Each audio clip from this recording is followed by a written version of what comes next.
welcome back to the channel. It's your boy Kenny. Today we're going to be doing an unboxing and put together of the Buddy CT70 engine stand. I believe it'll also fit the CRF50 and the CRF70, so let's get into it. So fresh out the box, I've done already opened it. I made sure everything was in there before I did the video, but this is how it comes. It's going to come a little loose. I wish they would have put some packing peanuts in there, but they do have some foam wrap on the engine stand itself, and it is packaged pretty good. The only other thing they give you is they give you a nifty sticker. Usually if you spend $10,000 or more, they always throw in some stickers in your packing slip. So let's get started on this and get this open and see what we got. So I might not even need that knife, but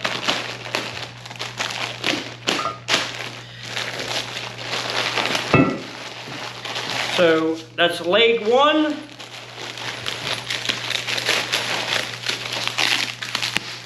Leg two, the actual engine mount, and the shaft for the engine mount, and your hardware kit.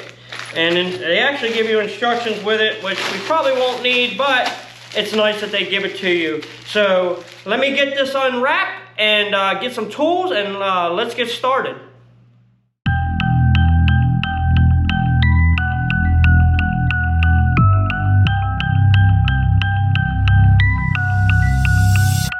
Alright guys, now that I've got everything laid out, you can see I got all the bolts and nuts and washers sorted out.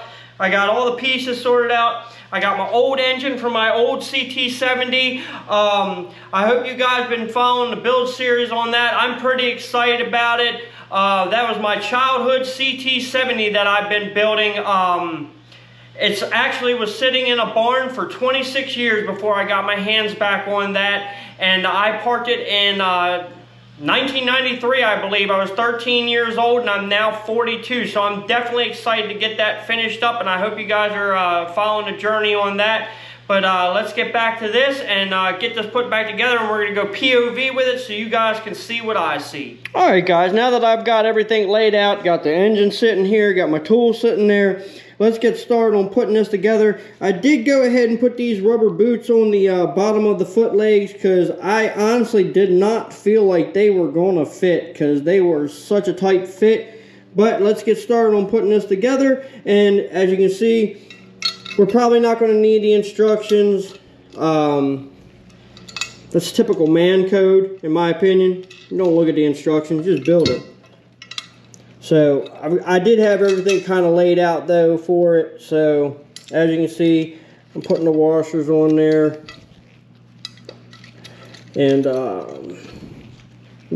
dropped it. Shouldn't be that difficult to put together.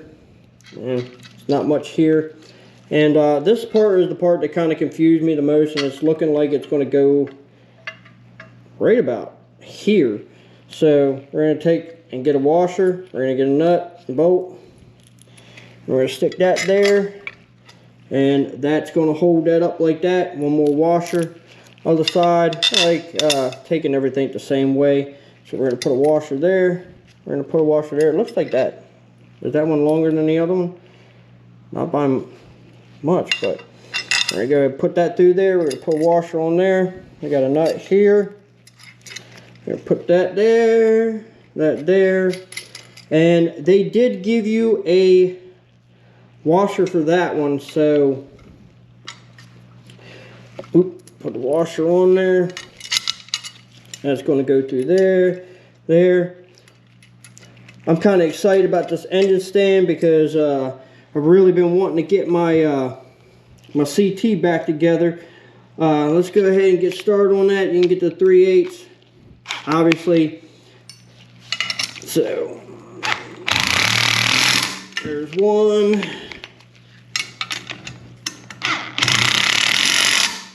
There's two. Did I tighten it too much? There it goes. Okay, we're going to go loose with that again.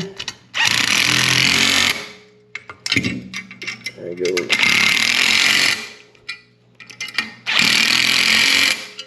Alright, it's actually going together pretty good. There's not much to it.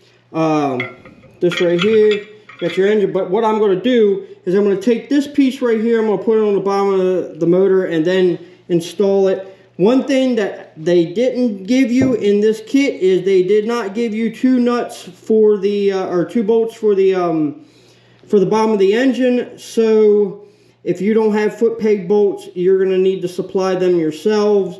It would have been kind of cool if they would have given it to you, but you know, if you're taking the motor out, you should have the foot peg bolt. So let's roll this over. As you can see, it is crusty, super crusty. And, you know, this thing sat for almost 30 years, so we're going to go ahead and get that put in there. So, this is actually going together fairly quickly. We're going to go ahead and knock them down. Oop, starting to roll.